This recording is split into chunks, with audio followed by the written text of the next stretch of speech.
also here as, and if not more importantly, as the Office of the High Commissioner for Human Rights, Regional Director for East Africa, and representative to the African Union. And then I come here to hear your stories, to hear your take on the legal regime organizing the practice of your profession, how the changes that we have seen ever since the new president took office, how you feel it affecting negatively or positively your life, and how the hope that the reform, and which have been very much now engineered, how you see them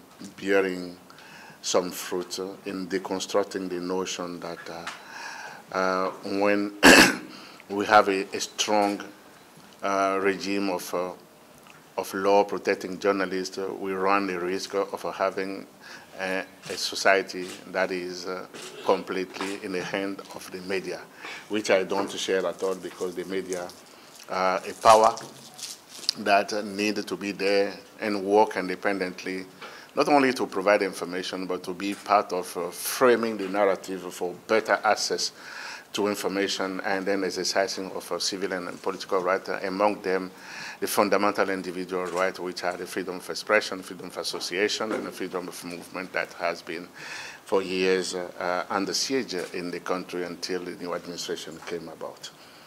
So I'm here to listen to you, and then I'm here to also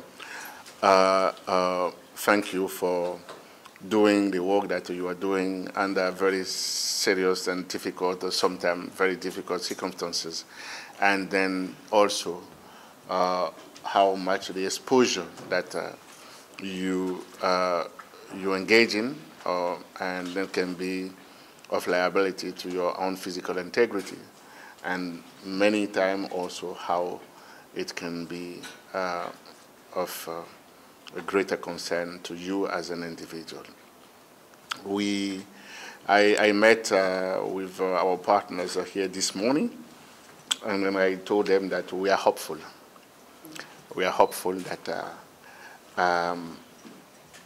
we are getting into a situation where the reform announced carry the hope of a better environment of working for, better working environment for journalists and media practitioners in the country. However, we shouldn't really take it for granted. It has to be claimed, and it has to be very much construed in a way that the state sees as an obligation to move forward in a regime of laws and policy framework that is favorable for the exercise of your duty, of your work, and consequently providing a space that doesn't really shrink civically, but a space that gets expanded, and in which each and everyone, through the light that you provide in going and then looking for the information, everyone can be able to feel not only safe, but also fulfilled in exercising their fundamental right. So I'm here ready to hear from you, as I say, and I'm here to also thank you, and Hiana, thank you very much for facilitating this conversation. And then I look forward to hearing from you, mostly your concern, if you share the same assessment like me. A few years ago, it was not possible to hold this kind of conversation with you. That's for sure. And then we need to acknowledge those small progress, because it's those small progress that really culminate into something much bigger. But within it, we need to be also alert and vigilant that we need the progress and not just symbols. We need progress. We need the law to protect also. We need the law to create a progressive environment for us to exercise to the fullest extent the nitty-gritty of our profession, but also be part of the rationalizations of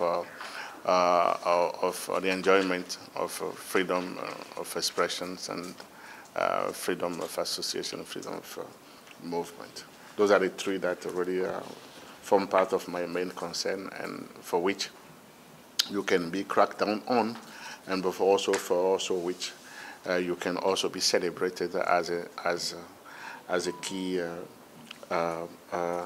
tenant for progress. Lastly, we are entering in a very I don't want to call it dangerous, but in a very interesting electoral phase in the electoral process. You know, everywhere else except in Africa, democracy and then electoral process engineered by democracy is a source of hope. It is a source of hope because people believe that we will go cast our vote and then be able to be part of a change or ensure that there's a continuity in the action that is being provided. But here on our continent, it's a source of anxiety. It's always a source of anxiety because no one knows exactly how it will end, how many people will be killed, whether the outcome will be accepted, and if it's not accepted, what will ensue, and if it ensues that the violence will come along, we will still start packing our things and then find ourselves as a refugee, either in the neighboring countries or very far away. So what is meant to be a source of security, of joy, of safety for many, many, because it's a mechanism that gives the possibility for people to say what they feel their government should be in Africa. It is always a source of anxiety and source of odds. As we are entering that process, we definitely look forward to see how best we can support you, and we can support you not only to exercise continue to exercise your duty as journalist, but how we can do that without necessarily very much put you in danger, and then also how we do it in positioning you as an agent of transparency, as an agent of truth, as agent of human rights protection in the electoral process, and how we can all together work for a genuine process that will come out with the will of the people. So let me stop there, and by thanking you again for your patience. Sorry we took time to come. Have a very heavy agenda, and then as Zana say, I very much wanted to meet you. Otherwise, I would have just canceled this meeting. But to have been an insult to you, and then I don't want to insult my own people. So, so thank you very much, and yeah, I'm here to listen to you. Thank you, Marcel.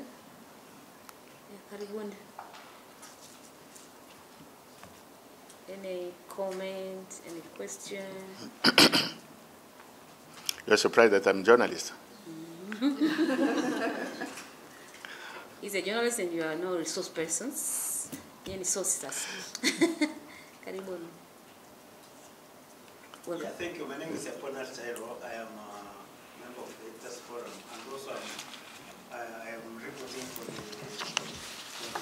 African Regional Newspaper covering the region. And I happen to be a crime reporter for a number of years in the past years. Okay. And so sometimes it confuses me when we come to human rights because, for example, in Tanzania, in our personal observation, I find that I would like to get your experience on the nature of rights. For example, there's political, there's human rights based on politics, then there's a crime.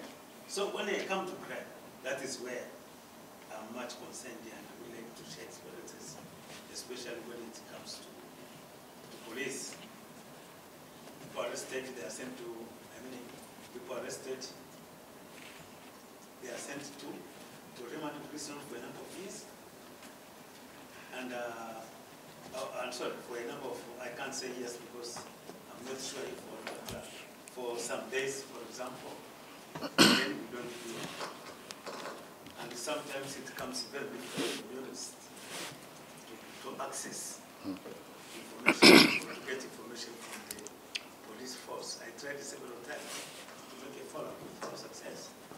So that is where, on my side, as we started discussing today, I see the problem in the case of, in crime offenses. And for journalists, it happened sometimes. I was, personally, of course I can't say that I was tortured, but I was tortured psychologically, especially when I want to make a follow-up. It's a torture. That's torture. There's no soft torture and there's no hard torture. Torture is torture. Okay, they welcome, come. But when we reach there, psychologically, of course, we talk, some of them they know I'm a reporter. But sometimes you undergo a certain torture which you can't complain, but you remain murmuring yourself.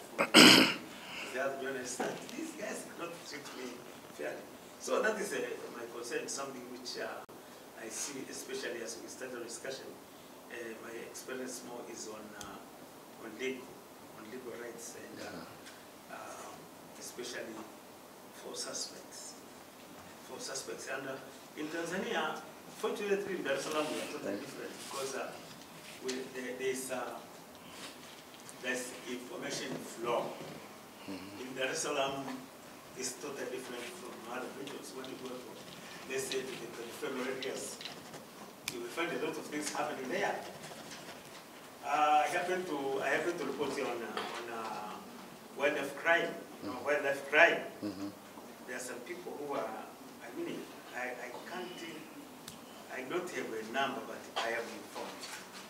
There are some people probably who are mistreated and denied human rights on wildlife crime, which they commit without their own knowledge.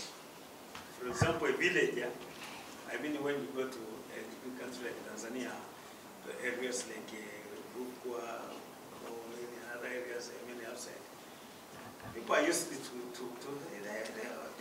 eat animals, to eat wild animals.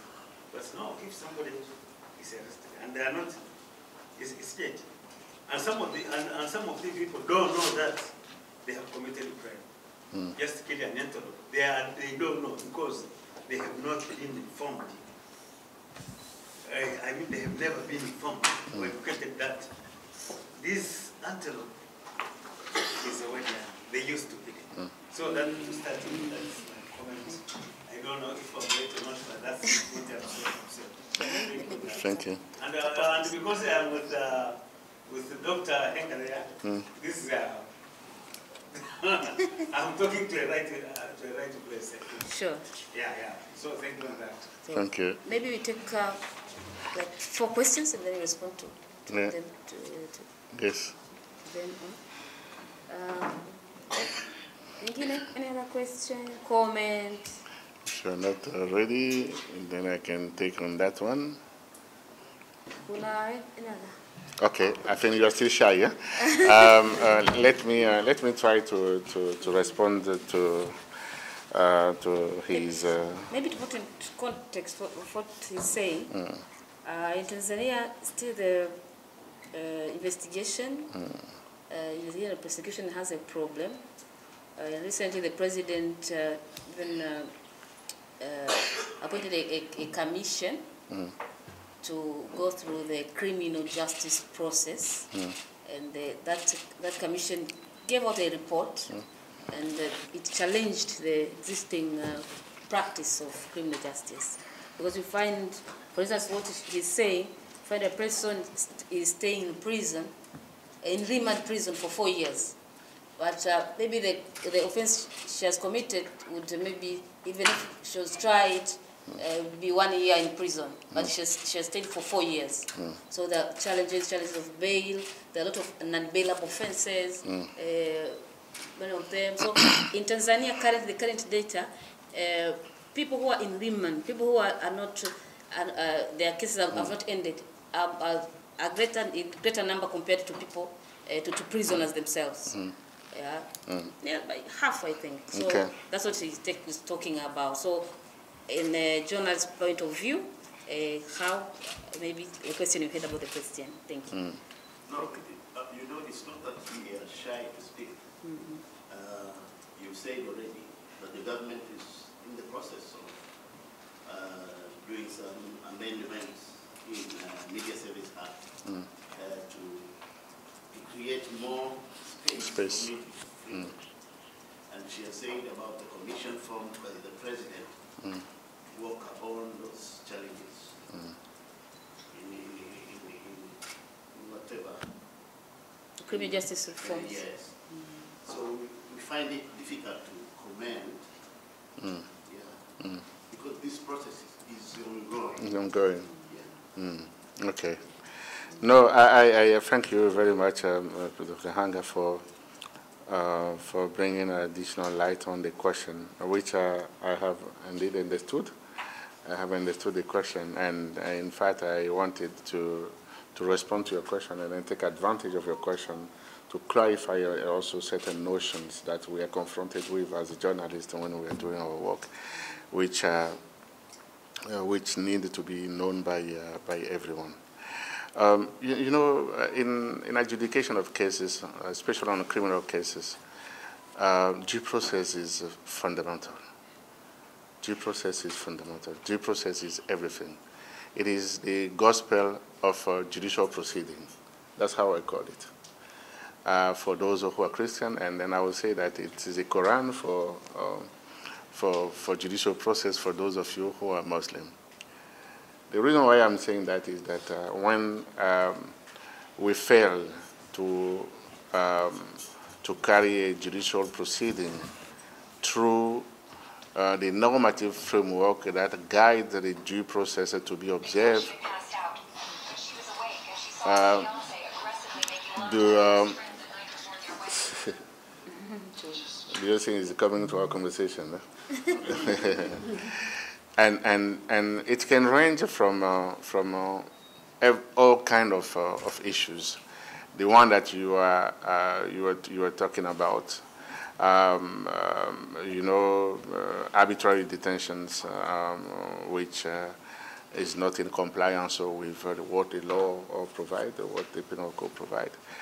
Detention without notifying the reason, the rationale why detention happened, arrest happened, and detention happens. And then the adjudication of case in a speedy manner that really ensure that we don't get into a prolonged justice process, which, as you know, as they say goes, is also a denial of justice. All form of fair trial that are part of the due process principle, which include, of course, the necessity for the defendant to be accessing to the charges against him or her, the access to legal counsel in the process, the right to have the guidances of legal support through either a de facto assigned lawyer to defend the interests of the defendant, or expressing charges, I think that I have said in a language that he or she understands, and the possibility for the defendant to have access to medical care in case he or she has a condition that warrants so. The necessity and an obligation upon the criminal justice system to ensure that family visits are conducted, and that in a friendly way that help the defendant to be in the best mindset to face what the society has been already charging him, and then allow him to defend himself or herself in a different way. And then the interpretation of the legal framework existing in a way that is transparent enough, that is fair enough, and that is very just enough. So all that, of course, a part of the fair trial. And then, of course, the transparency and the publicity of the trial also is a very important one. We are used to in-camera trials in our judicial proceeding increasingly for various reasons, but I mean, one of the very fundamental important components of a fair trial is that trials are public, and that people are able to hear the argument and then know exactly what's happening.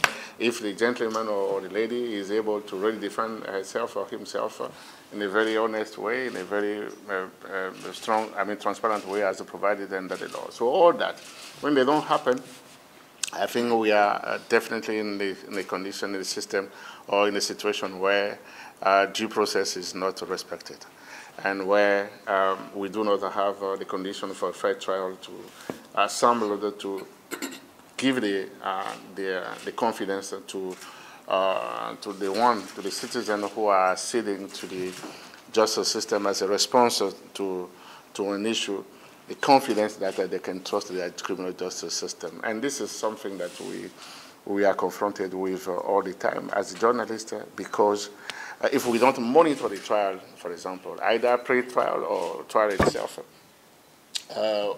we can be accused of not really doing our job. But when we go far away, we'll also be accused of interfering with judicial procedures that are sealed by the secrecy and then by the confidentiality. And we need to strike the balance all the time, that our reporting solely focus on how much due process are being observed, and then how much leverage we give ourselves not to interfering with the merit of the cases when the case is still and being processed by the criminal justice system, especially when it's a criminal case.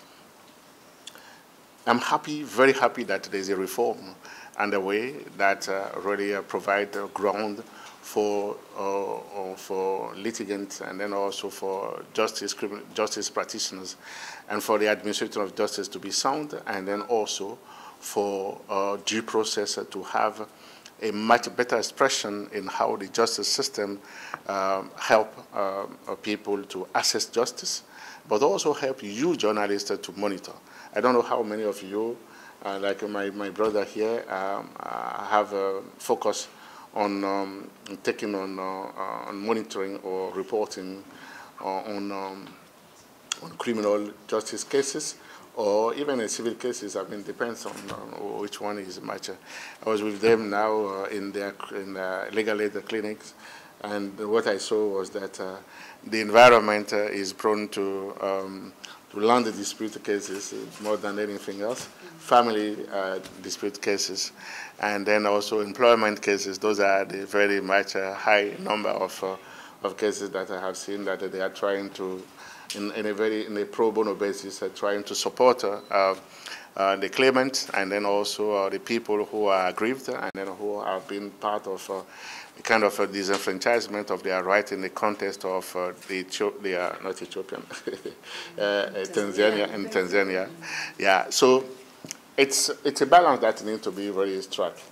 So that's the first point that I was saying. So we look forward to see how the reform underway would help you to do better your work, but also will help the administration of justice to be more transparent, and then to afford the due process issues that are fundamental for us as a human rights advocate in the judicial proceedings. And we encourage the government, of course, to move into that direction, and because what we are seeing are very good way forward in the right direction. But unless reforms are tangible, unless reform help a right to be protected and the justice system to be effective, reform means nothing. So we very much take positively the steps that are being taken, and then encourage the government to ensure that an environment conducive to inclusive and participatory elections in 2024 and 2025 help also guarantee the freedom, really the freedom of expression of media and in the peaceful assembly. So I have no doubt that the government is really working to those directions. And you as a journalist, you have the responsibility not only to accompany those processes, but also to make sure that they mean something for the people and that, for the Tanzanian as a whole. You don't have just a right, but you also have obligations to be exercising your work in a very responsible way. By making sure that we don't have any form of inflammatory attitude or way of dealing with news that could also be part of the problem. So it is a shared responsibility. And then I call on you to exercise that responsibility in a way you wanted to educate the population, you wanted to very enlighten the population on their rights and their participation rights, and also enlighten the government or help the government to fulfill their primary responsibility to protect their own people, all the Tanzanians. The second point that I wanted to make, which is much more general, is something that sometimes we are confronted with, especially when we are not we are journalists and then we are not human rights lawyers. And we are confronted with that as journalists all the time. It's about human rights violation and crime. They are not the same thing. They are not the same thing. Only those who have, who are acting on behalf of a state commit human rights violations. Only those who are acting on behalf of a state commit human rights violations, because it's the only state that has the primary responsibility to protect people through the law that exists. First of all, through signing an international or regional instrument that place obligation on them which they need to fulfill, and then also in exercising their obligation under national law to ensure that provisions in national law are also very much exercised. So those who are representing states and who are agents of state, who in the exercise of their duty happen to violate those provisions of the law, commit a human rights violation. There was at some time we have this difference on armed groups who do not necessarily are the one who represent the state, and then who also violate rights in conflict. For example, you see non-state actors who commit some offenses, and then we don't call them human rights violations, we call them human rights abuses. But when you put all the two together, and then my focus will be on the state agent commit human rights. You were referring to the police officers. Police officers who denied or who arbitrarily arrest and detain an individual contrary to what the law provides has committed a human rights violation.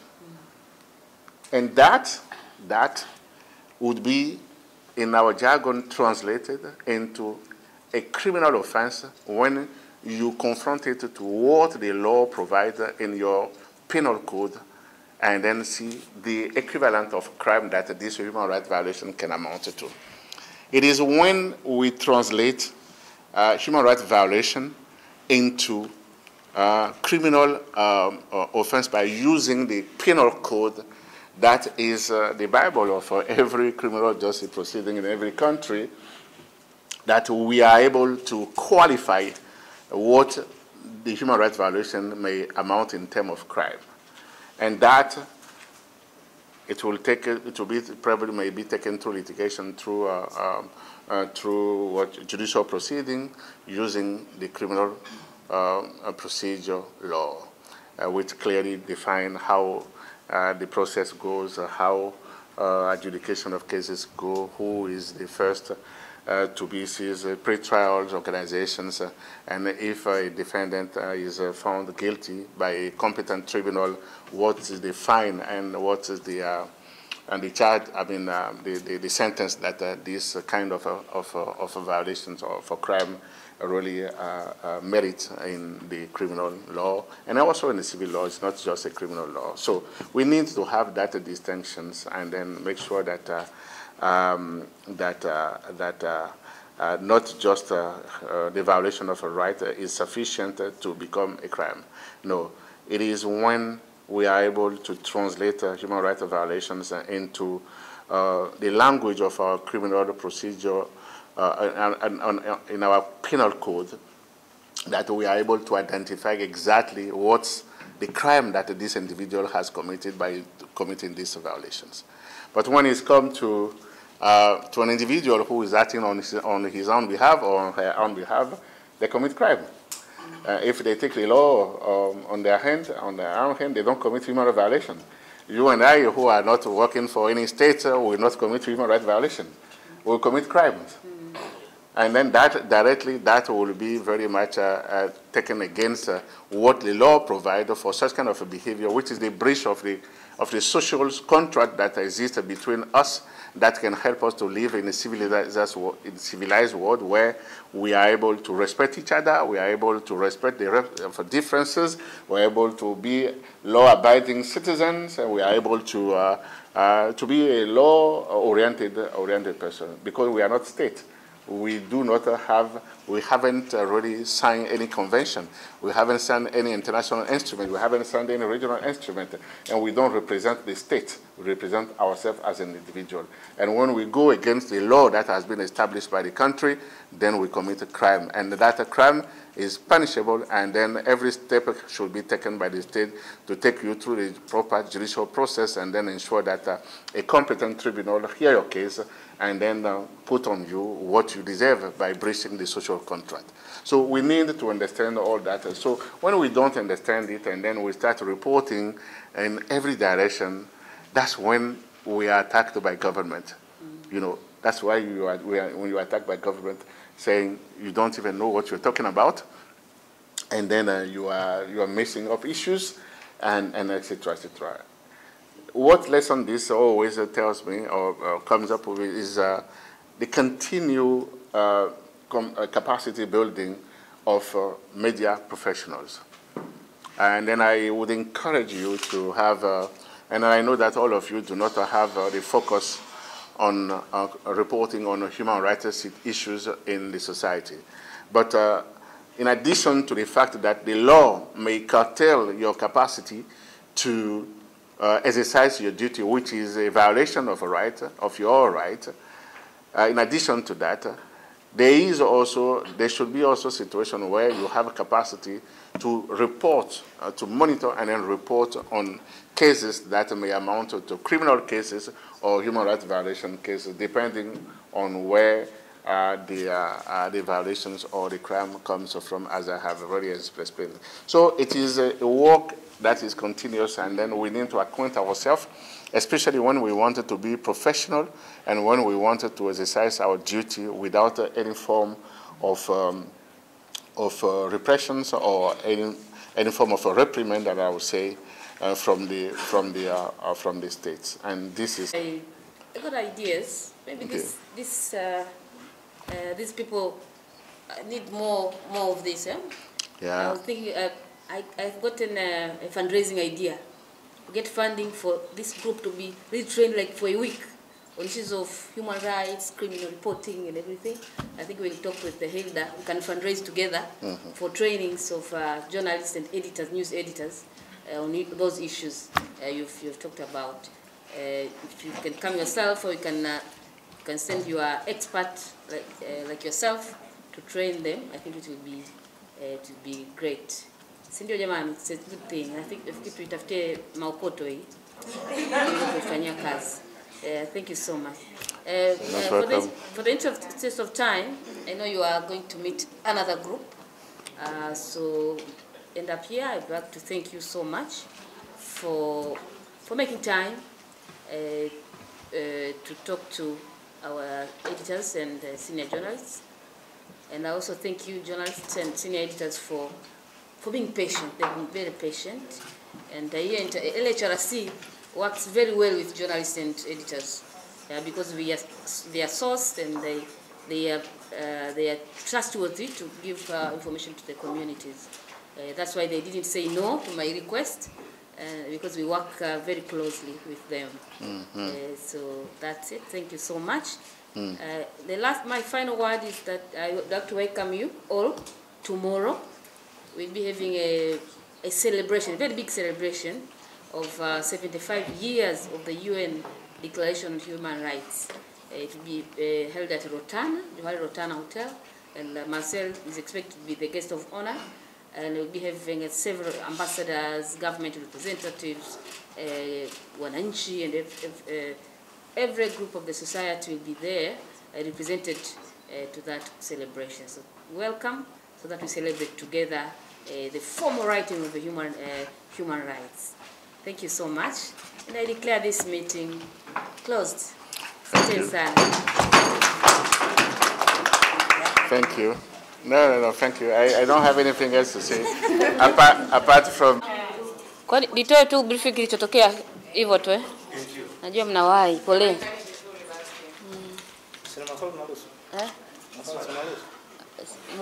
Moja mawili.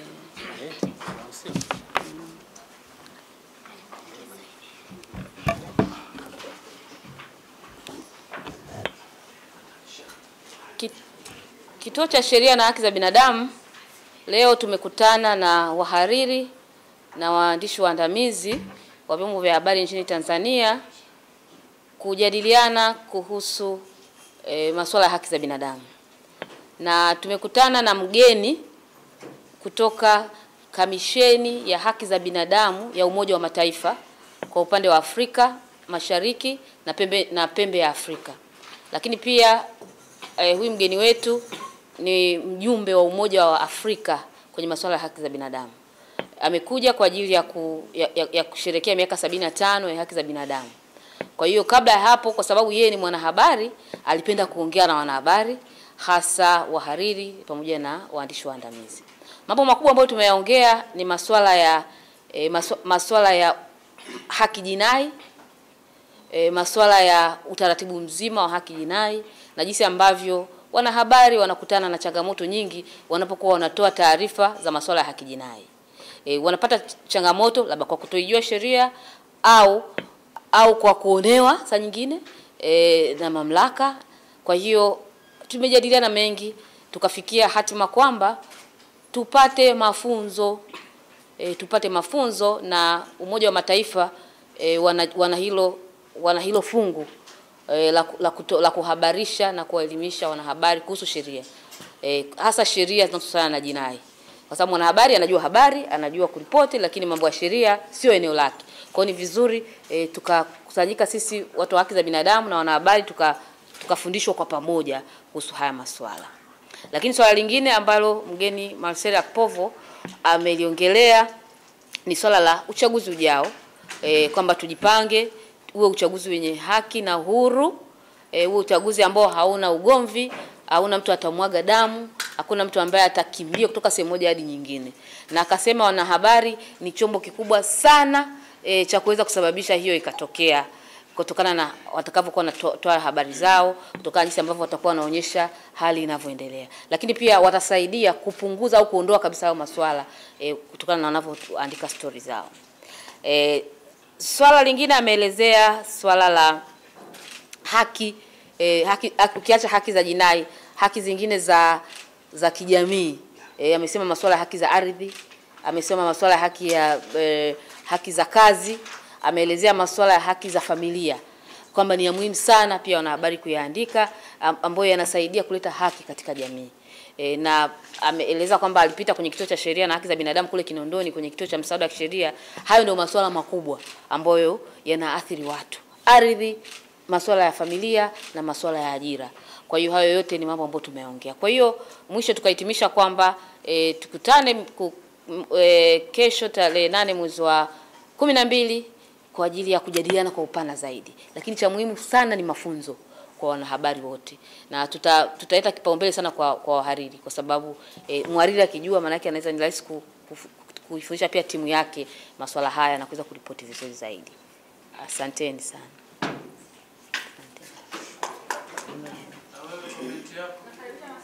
Abe? Kama kituo kuelekea kesho miaka 75 ya haki za binadamu. Tunasema ni miaka 75 ya haki za binadamu, lakini haki za binadamu hazina miaka, kwa sababu haki za binadamu inaanza tu mtu anapozaliwa. Kwa hiyo haki za binadamu zipo toka ulimwengu ulivyokuwepo, lakini kuandikwa vizuri ile systematic documentation of human rights ndio ilifanyika mwaka 1948. Kwa ndio tunatimiza miaka 75 ya systematic documentation ya human rights. Kwa hiyo kwa miaka hii 75 tumepata mengi. Tumepata sheria inaitwa Civil and Political Rights, mkataba wa kisiasa na haki za kisiasa na kiraia, mkataba wa haki za kiuchumi, kijamii na kiutamaduni. Tumeona wanawake katika nchi nyingi wamepata nafasi za uongozi, wamepata nafasi ya kupiga kura. Kuna nchi zilikuwa hazina wanawake hawezi kupiga kura, lakini pia kwa miaka 75 nchi nyingi za Afrika zimepata uhuru na zimeweza kujitawala zenyewe. Mahakama zimekuwa zikisimamiwa na wananchi wenyewe. Kwa hiyo tuna mambo mengi ambayo tutajadili hapo kesho, siku ya tarehe 8 mwezi wa 12. Kwa hiyo nawakaribisha Watanzania wote, karibuni sana tuweze kutafakari tumetoka wapi, tuko wapi na tunakwenda wapi. Asanteni. Labda hata kwa kumalizia, labda mtugezi, kuna kitu kipya umeleta. Mimi na uzoefu wangu kuandika crime report, report crime, kuna kitu kimoja, family, ambapo wazee wananyanyaswa kifamilia, wananyang'anywa ardhi, wananyang'anywa nyumba, wanalea wajukuu, wanawatulumu. Hiyo nimeshaiona baadhi ya maeneo, pamoja hata na mkoa ambao nimezaliwa, mkoa wa Machara. Sasa nilikuwa nataka kwa vile tutaendelea kujadili ni kitu kipya, kwa sababu sisi zaidi mkurugenzi tumeconcentrate kwenye mavitu makubwa, makesi makubwa yale ya polisi nini, hiyo tutatoa. Sasa sijui kituo cha sheria na haki za binadamu, hayo mambo yameshafikia labda na mmeshaanza kuyapigia kampeni ya kuyaondoa labda. Uko sahihi kwamba mara nyingi tuna concentrate kwenye haki za kisiasa na kiraia. Ndio mara nyingi tunapambana nazo hizo. Hata wanahabari nadhani ndio woga ina make headline kwamba si waziri fulani amefanya hivi, vitu kama hivyo. Lakini yule mama mjane kule ambaye amenyang'anywa ardhi yake, ni wengi sana wananyang'anywa. Nitawakaribisha siku moja kituo cha sheria na haki za binadamu cha Kinondoni. Tuna branch pale ya legal aid, ambapo mtaona kesi nyingi sana tunazozipokea za masuala ya kudhulumiana watu kwa watu. Na mgeni wa Umoja wa Afrika amesema ukiukwaji wa haki za binadamu unafanywa na serikali, lakini ukiukwaji wa uvunjifu wa haki za binadamu wenyewe unafanywa na wananchi, na ndio mkubwa zaidi. Mimi leo wiki niuliza haki gani inavunjwa zaidi, nitakwambia haki ni ukatili dhidi ya watoto. Ukatili wa watoto ndio namba moja, afu inapata ukatili dhidi ya wanawake, afu ndio inafuata sasa mambo mengine. Mambo mengine sasa hayo ya kisiasa, ya nini. Wanaume ni 5%. Wanaume ni 5% tu. Lakini wenyewe hawataki kuvunjiwa haki, lakini wanaume ni 5% tu. Lakini 5% hata ikiwa 1% bado ni ukiukwaji wa haki za binadamu. Kwa hiyo hakuna mtu anatakiwa kuvunjiwa haki yake hata kama ni mwanaume. Kwa sababu kila mtu anaumia hivyo hivyo kama anafanywa ukatili. Kwa hiyo haya mambo yanaonekana kwamba sio ya kisiasa ndio mengi kuliko zile za kisiasa. Kwa hiyo nadhani ni swala la msingi sana pia kuliongelea kuhusu haki za binadamu. Na masuala ya haki za wazee, hasa wanawake, ndio wanaonyang'anywa sana maeneo. Hata ukiona mauaji ya watu wanawake wenye macho mekundu, ni ardhi tu, sio hata kwamba ni wachawi. Wanamuua yule mama baba kama ana mashamba na ardhi, wanamuua, wanamsingizia mchawi ili aweze kuchukua ardhi. Kwa hiyo hizo kesi tunazo na ni nyingi sana. Sisi ni sosi wenu, tunaomba mtutumie, tuwape hizo takwimu. Zipo. Asanteni sana.